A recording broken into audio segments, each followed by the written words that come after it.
ఒకసారి చూస్తే బాధ వేస్తుంది, వీళ్ళ యొక్క బిహేవియర్ చూస్తే కూడా ఆశ్చర్యం వేస్తుంది. కల్తీ లడ్డుకు హెరిటేజ్ ఎందుకు తీసుకొస్తారా దిశ? నాకైతే అర్థం కాదనమాట.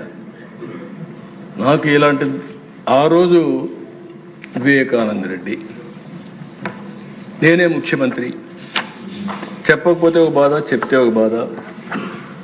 ఆ రోజు నిద్ర లేశాను, మా వాళ్ళు ఇక్కడే ఉన్నారు, ఐజీలు ఉంటారు, మాకంతా సపోర్ట్తో డీజీలు ఉంటారు, అందరూ ఉంటారు. సాక్షి పేపర్లోనే వచ్చింది, నేను చెప్పాను ఈ హౌస్లోని. సాక్షిలో వచ్చి గుండెపోటుతో చనిపోయాడు. అక్కడి నుంచి నాటకాలు. నెక్స్ట్ డే సాక్షాత్ ముఖ్యమంత్రి చేతిలో కత్తిపెట్టి నారాసుర రక్త చరిత్ర. ఏ ఫిక్షన్లో కూడా రాదనుకుంటాను ఇవి. అంటే ఒక వ్యక్తి చేసిన నేరాన్ని తప్పించుకోవడానికి, ఎవరి మీదైనా తోసేయడానికి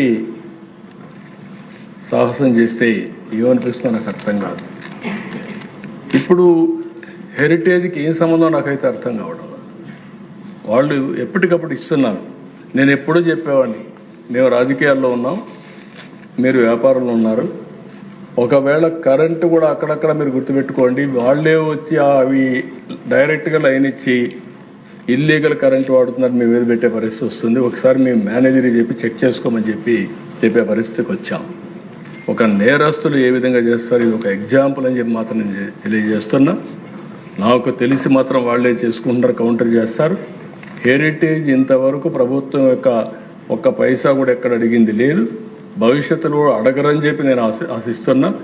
అది ఒక ఫ్యామిలీ బిజినెస్ కింద, లైవ్లీహుడ్ కింద వాళ్ళు ఒక ప్రొఫెషనల్ మేనేజ్మెంట్ చేసుకుంటున్నారు తప్ప బాధ కలిగి నేను చెప్పాలనుకుంటున్నా. దానికి ఒక పేపర్ ఉందని హెడ్లైన్స్లో ఇదే పెట్టే పరిస్థితి వస్తున్నారు. అంటే వీళ్ళకి ఏంటంటే డ్యామేజ్ చేయడం.